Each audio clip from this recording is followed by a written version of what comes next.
On the island of Sodor, steam engines and diesel engines were happily working together. The Fat Controller came to see James. "You must work with Diesel, Splatter and Dodge at the coaling plant at once," he said. "The coal trucks must reach Brandon docks before the boats sail." James felt very unhappy. He didn't like pulling coal trucks, and he didn't like working with the bad diesel shunter, but he wanted to be a really useful engine.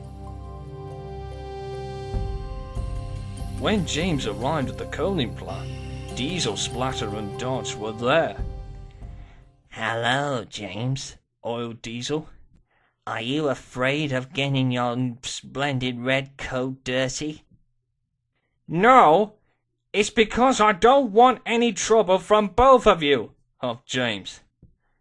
"Of course not," grinned Diesel. "Good," said James. "I'm glad to hear it."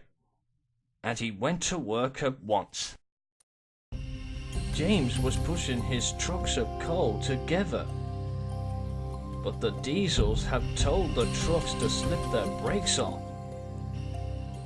When James tried to move the trucks into line, they wouldn't move. "Come on," he wished, but the trucks didn't move. The diesel watched and laughed. Just then, Arry and Bert arrived with a big yellow tanker. "New fuel for all the diesels." As the diesel shunter had been refueled, James was cross. "Ah, James," said Diesel. "Are you too tired to move those trucks?" "I bet you told the trucks to put their brakes on deliberately. That's why I couldn't shunt them into line." "That's got nothing to do with us," said Splatter. "We were waiting to be refueled." "You're not strong enough, James," laughed Dodge. James was annoyed. "Well, watch me, James," oiled Diesel. "I am the strongest engine in the world, so look at me go!" Suddenly, Diesel's engine started to cough and splutter.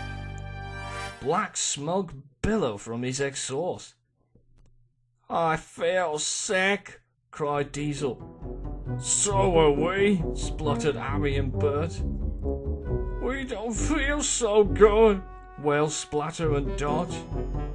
James was surprised. "What was in that fuel?" he asked. "The filler cap wasn't closed properly," cried the yard manager, "and seawater had leaked into the tanks." Soon, all the other diesels had broken down.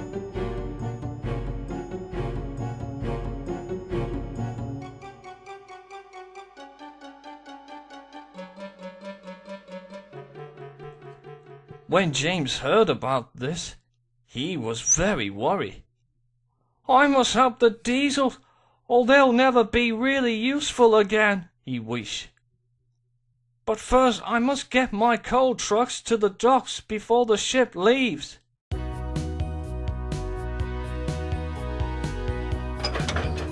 James buckled up to his coal trucks and the shunters released the brakes.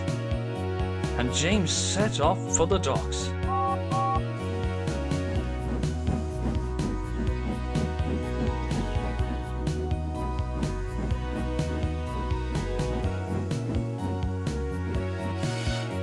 James delivered the coal trucks to the docks. Then he steamed over to the fuel depot. When he arrived, he whistled as loudly as he could. "I need all the clean fuel," he cried. "This is an emergency." "We'll soon have you ready with them," said the workman. James was coupled up to the train of fresh fuel tankers. The tankers were very heavy. James huffed and puffed as hard as he ever puffed before.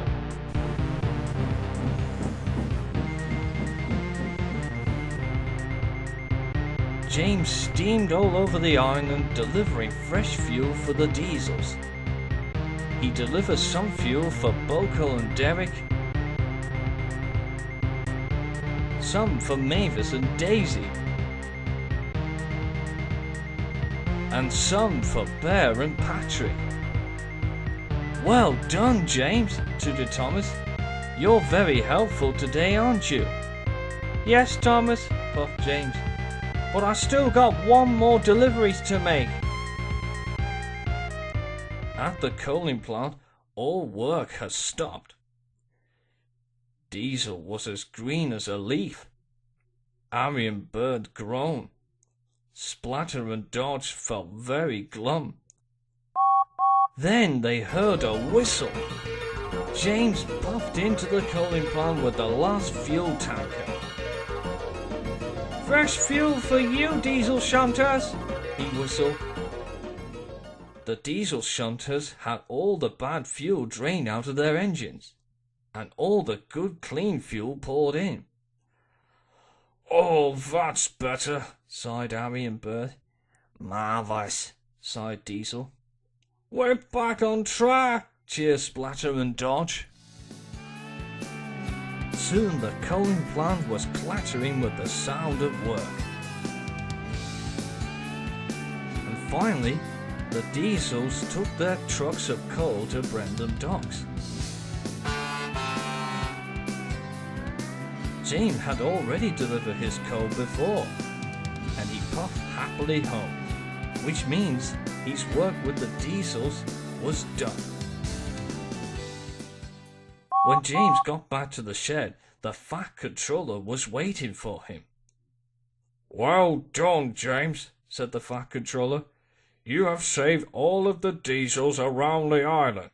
Today you have been a really useful engine and a credit to my railway. Thank you, sir, said James proudly. He knew whatever engines breaks down, helping them out always comes first.